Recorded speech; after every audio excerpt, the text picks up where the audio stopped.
தந்தை மகன் தூய ஆவியின் பெயராலே ஆமென்.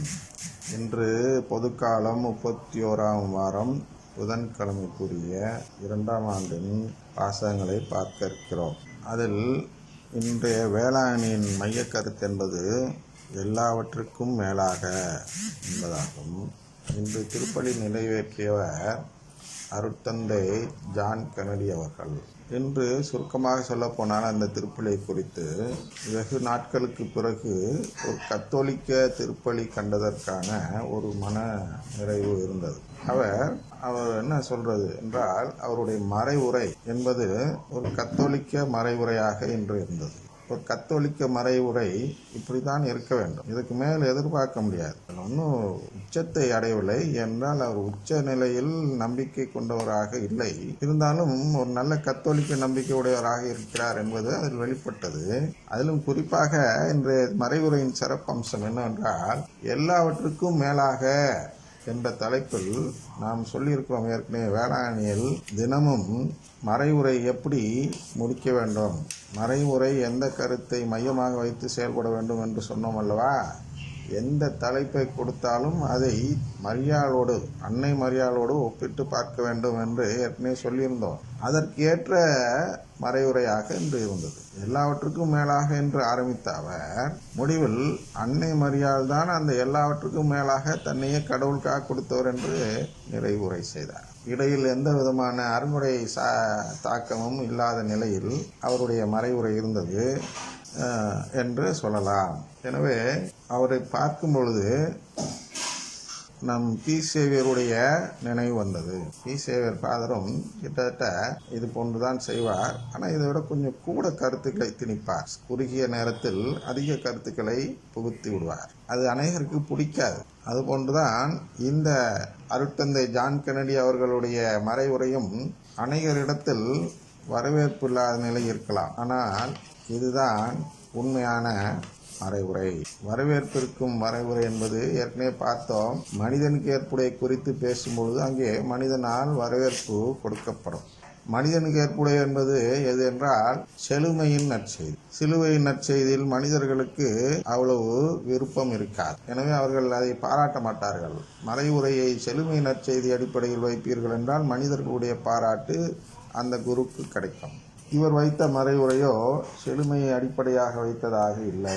எனவே இவருடைய மறைவுரைக்கு அவ்வளவு வரவேற்பு இருக்காது. ஒரு சிறப்பாக யாரும் சொல்ல மாட்டாங்க. ஆனால் இதுதான் சிறந்த மறைவுரை, இதுதான் ஒரு ஆயராக இருக்கக்கூடியவர் சொல்ல வேண்டிய கருத்துக்களை கொண்ட மறைவுரை. இவர் அந்த அளவுக்கு படித்திருப்பார் என்று நான் நம்புகிறேன். ஏதோ சம்பந்தமாக படித்திருப்பதால் தான் அந்த அருங்குடை தாக்கம் இல்லாத நிலையில் ஒரு மறைவுரை ஆற்ற முடிந்தது. எனவே அது ஒரு பாராட்டுக்குரிய விஷயம்தான். அப்படி இருக்கும்பொழுது நான் கூட நினைத்தேன், இன்று நாம் விளக்க உரை கூட தர தேவையில்லை என்று. இருந்தாலும் தூய ஆவியானவர் என்ன சொல்கிறார் என்று பார்க்கலாம் என்று இன்று இதை ஆரம்பிக்கிறோம்.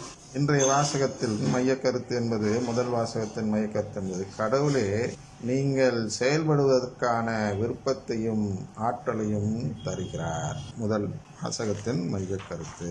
நற்செய்தி வாசகத்தின் மையக்கருத்து என்பது, தம் உடைமைகளையெல்லாம் விட்டுவிடாத எவரும் என் சீடராய் இருக்க முடியாது. இதுதான் பெரிய பிரச்சனை. நம்மளுடைய திருச்சபையிலும் சரி, நம்முடைய உலகத்திலும் சரி, இயேசுவின் போதனையிலேயே மிக பிரச்சனைக்குரிய போதனையாக இருக்கக்கூடிய கருத்து என்பது இந்த கருத்து. இது யாருக்கு இது பிரச்சனையாக தெரியும் என்றால், உண்மையிலேயே கடவுளுக்காக எல்லாவற்றையும் விற்றுவிட நினைப்பவர்களுக்கு தான் இது பிரச்சனையாக இருக்கும். மற்றவர்களுக்காக இது ஒரு பெரிய விஷயமாக தெரியாது. இது ஒரு பிரச்சனையா, கடவுளுக்காக எல்லாத்தையும் விடுறப்ப யாராச்சும் நமக்கு எதிராக வருவாங்களா அப்படின்னு நினைப்பார்கள்.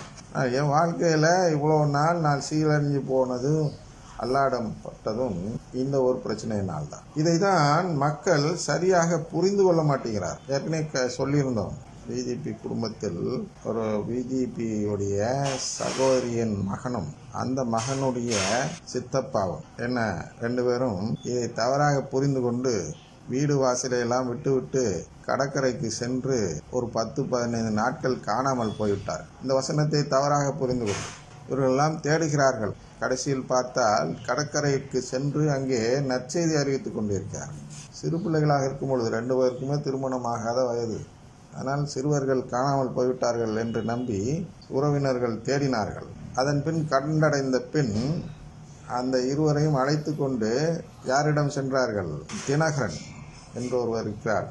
பால் தினகரன் இருக்கிறார் அல்லவா, அவருடைய தந்தை தானியல் தினகரன் என்று நினைக்கிறேன். அவர் தினகரன் என்பவரிடம் சென்று, என்ன இது போன்று எல்லாவற்றையும் விட்டு விட்டு போனாதான் நற்செய்தி அறிவிக்க முடியும், அவங்க தான் இயேசுவின் சீடராக முடியும் பிள்ளைங்க சொல்கிறாங்களே, இது உண்மையான? அங்கே போய் விசாரிக்கிறாங்க.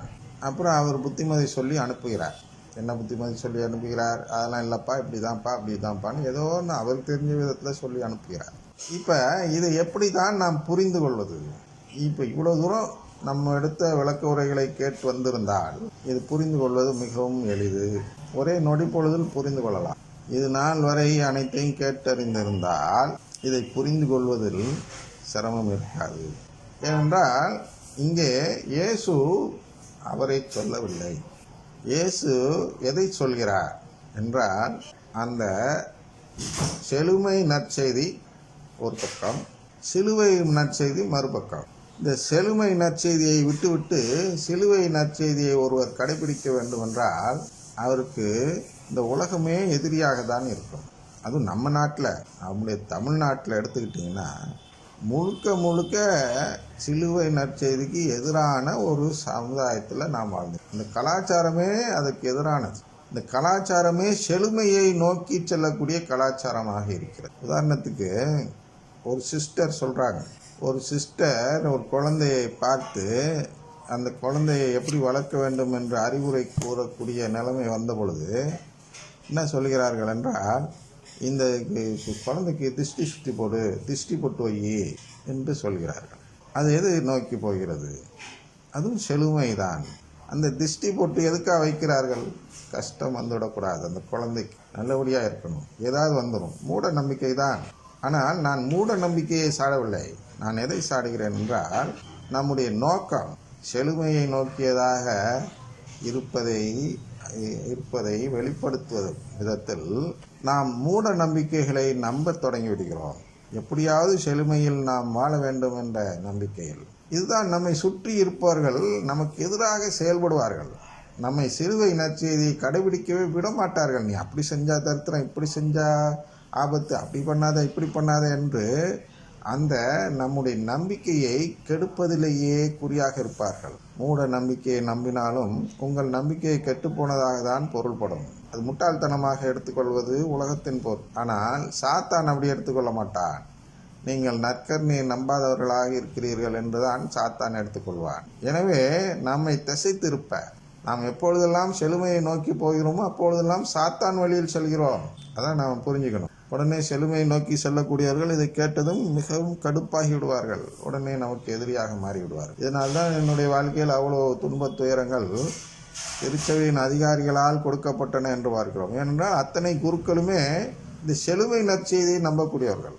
அவர்கள் தங்களை எப்படி நியாயப்படுத்தி கொண்டார்கள் என்றால், நான் இவனுடைய மகனுடைய படிப்பை கெடுத்தேன், அரசாங்க தேர்வு எழுதும் நாட்களில் எங்களுடைய இல்லங்களில் தங்க வைத்து அவனை தேர்வு எழுத விடாமல் வெளியூரில் இருந்து அழைத்து கொண்டு வந்து, நாகப்பட்டினத்திலிருந்து தஞ்சாவூர் அழைத்து கொண்டு வந்து அவனை தேர்வு எழுத விடாமல் நாங்கள் தடுத்து இங்கே தான் வைத்திருந்தோம். ஏனென்றால் நாங்கள் இவனை பழிவாங்க வேண்டும். ஏன் பழி வாங்கிறோம் என்றால் அதை நியாயப்படுத்துகிறாங்க. அதுதான் செழுமை நற்செய்தி தராங்க. ஏன் பழி வாங்கிறோம் என்றால், இவன் அவனுடைய தாய் தந்தையர்களை மதிப்பதில்லை. எனவே இவனுக்கு ஒரு பாடம் புகட்ட வேண்டும் என்பதற்காக நாங்கள் இப்படி செய்தோம் என்று விளக்கம் தருகிறார்கள். ஆயரிடம் கூட, காவலர்களிடம் கூட, காவல்துறையினரிடம் கூட இந்த விளக்கத்தை தருகிறார்கள். இதற்காக தான் நாம் செய்தோம் என்று. உலகமும் அதை ஏற்றுக்கொள்கிறது அந்த விளக்கத்தை. ஏனென்றால் தாய் தந்தையருக்கு எதிராக அவன் செயல்பட்டானா, அப்பனா அவனை நீ வந்து பழி வாங்கிதான் உன்னை உதைக்கணும் என்று அதை ஒரு பெரிய பொருட்டாக எடுத்துக்கொள்ளவில்லை. அப்போ இந்த தாய் தந்தையிடம் ஏன் இப்படி ஒரு செயல் செய்யப்பட்டது, தாய் தந்தையர்களை சரியாக மதிக்கவில்லை என்ற ஒரு நிலை ஏன் வந்தது என்றால், அந்த தாய் தந்தையர்கள் செழுமை நற்செய்தியை நம்பியவர்களாக, பெந்தகோஸ்து நம்பிக்கை உடையவர்களாக, அருங்கொடை இயக்கத்தில் சேர்ந்தவர்களாக இருந்ததால் அவர்களுடைய நம்பிக்கையை திருத்த வேண்டும் என்பதற்காக சில செயல்கள் செய்ய போனது அவர்களுக்கு எப்படிப்பட்டது என்றால், அவன் தாய் தந்தையருக்கு எதிராக செயல்படக்கூடிய துர்மாரித்தனமானவன் என்பது போன்ற ஒரு நிலை ஏற்பட்டது. அதனால் அந்த கதையை கட்டிவிட்டார்கள். பல கட்டுக்கதைகளை கட்டிவிட்டு, இதனால் பழிவாங்குவதற்காக நாங்கள் இப்படி இவனை பழிவாங்குவதற்காக அவனை கொன்று விட்டோம் என்று கூறுகிறார்கள். அவனுடைய படிப்பை கெடுப்பது என்பது கொலை செய்வதற்கு மேலான ஒரு பெருங்குற்றம். அது அந்த அளவுக்கு ஆயர் அவர்களுக்கெல்லாம் ஒரு பெரிய குற்றமாக தெரியல. இந்த மாதிரி ஒரு குற்றம் செய்த ஒரு குருவை என்ன செய்ய வேண்டும்? பணி நீக்கம் செய்ய வேண்டும். கூப்பிட்டு 2 கெட்ட வார்த்தையில் திட்டி அனுப்புறதுல ஒன்றும் புண்ணியம் இல்லை. ஒரு கொலை செய்தவனை அந்த மாதிரி திட்டினா போதுமா? பத்தாது. ஆனால் கண்டித்து விட்டதாக மனதிற்குள் சொல்லிக்கொள்ளும் அந்த ஆயரும் எதை நம்பினார்? அந்த செழுமை நற்செய்தி. செழுமையை நோக்கிதானே இந்த குருக்கள் செய்திருக்கிறார்கள். அதனால் இவர்கள் செய்த பெரிய தவறில்லை என்று அவர்களுக்கு ஒரு டிரான்ஸ்ஃபர் கூட கொடுக்கல, எந்த ஒரு பனிஷ்மெண்ட்டும் கொடுக்கல. இனிமேல் செய்ய மாட்டாங்க. இன்னும் 10 தடவையாக கவர்மெண்ட் எக்ஸாம் எழுத போகிறான், அதான் ஒரு தடவை உயிர் போயிடுச்சு. இனிமேல் செய்ய மாட்டாருன்னா என்னன்னு எனக்கு புரியல, தெரியல.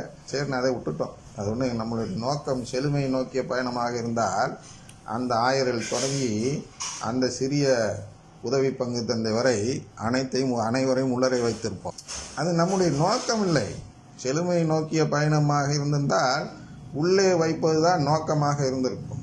தடை உத்தரவு கூட வாங்கலாம். இவர்களெல்லாம் திருச்சபையில் செயல்படக்கூடாது என்ற தடை உத்தரவு கூட பெற்று அவர்களை எல்லாம் பணி நீக்கம் கூட செய்யலாம்.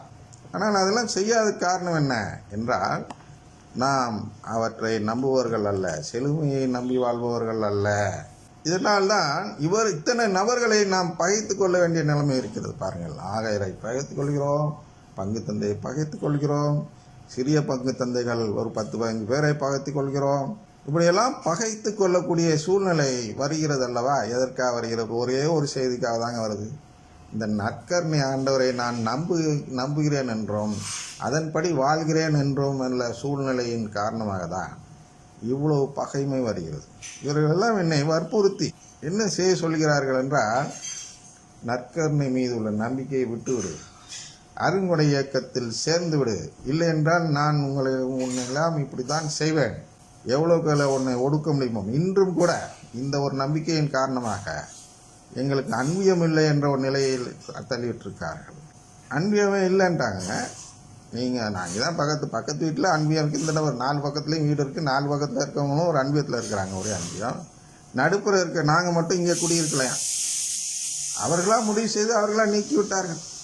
அதற்கு ஆமாஞ்சாமி போட்ட பங்கு தந்தையும் இருக்கிறார். அது இப்போ பங்கு தந்தையாக இல்லை, இதுக்கு முன்பு இருந்தவர் போட்டு நீக்கி வைத்து விட்டு போயிட்டார். இப்போ இருக்கிறவர் என்ன செய்கிறார்? பிரதிநிதி கிடையாது. என்ன பிரதிநிதி கிடையாது? எங்கள் சபையின் பிரதிநிதி அங்கே பங்கு பேரையில் இருக்க வேண்டும். அந்த பிரதிநிதி கிடையாது. ஏன் கிடையாது என்றால், நீ நற்கருணை நம்புகிறவன், நாங்கள் எல்லாம் அருங்குடையை நம்புகிறவர்கள், நற்கருணைக்கு எதிரானவர்கள். நீ அதுக்கு எதிராக நீ செயல்படுவதால் உனக்கு பிரதிநிதி கிடையாது என்பதை மறைமுகமாக ஐரணி என்று சொல்லி நீக்கி விடுகிறார்கள். கேட்பதற்கு எதுவுமே கிடையாது. நான் ஒன்றும் நீதியை கேட்டு போல, செழுமை நோக்கிய பயணமாக இருந்தால் அதுக்கு ஒரு நீதி கேட்டு நான் 1000 போகலாம், கம்ப்ளைண்ட் செய்து மேலே போகலாம். எனக்கு வேண்டாம், அந்த பதவி வேண்டாம். நீங்கள் பதவியை செழுமையாக பார்க்கிறீர்கள், அதனால் அதை தண்டனையாக செய்கிறீர்கள். அந்த பதவி வைத்து கொண்டு நான் என்ன கிரீடம் வைத்துட்டு சுற்றிட்டு வர போகிறேன்? எனக்கு 4 பேர் ஓட்டு போட போகிறாங்களா? இல்லை பணம் காசு கொடுக்க போகிறாங்களா? இல்லை. பதவி எதுக்கு? அது பிரதிநிதித்துவம் எதற்கு என்றால், இது போன்று நற்கருணை நம்பிக்கையை பங்கு அளவில் பரப்புவதற்கு, பங்கு அளவில் அந்த உயிர் கொடுப்பதற்கு அந்த பதவி வேண்டுமானால் பயன்படலாம். அது கடவுளுடைய சித்தம் அப்படி இல்லை என்றால், அதுதான் முதல் வாசகத்தில் சொல்லப்படுகிறது. கடவுளுடைய சித்தம் அது இல்லை என்றால் எனக்கு அந்த பதவி கிடைக்காது. அதான் இங்கே சொல்கிறார், கடவுளே நீங்கள் செயல்படுவதற்கான விருப்பத்தையும் ஆற்றலையும் தருகிறார். கடவுள் தான் கொடுக்கிறார் அந்த விருப்பத்தையும் ஆற்றலையும். எனவே கடவுள் விரும்பவில்லை என்றால் எனக்கு அந்த பதவியை கொடுக்க மாட்டார். அப்படின்னு என்ன? இந்த நற்கருணை நம்பிக்கை இந்த பங்கில் பரப்பப்பட வேண்டும் என்ற ஒரு விருப்பம் கடவுளிடம் இல்லை என்றால் அந்த பதவி எனக்கு கிடைக்காது. அப்படி நாம் எடுத்துக்கொள்ள வேண்டும். செழுமையை நோக்கி போகக்கூடாது. செழுமையை நோக்கி போகும்பொழுது என்ன நடக்கும் என்றால், நாம் நற்கருணையை விட்டுவிட்டவர்களாக கருதப்படுவோம்.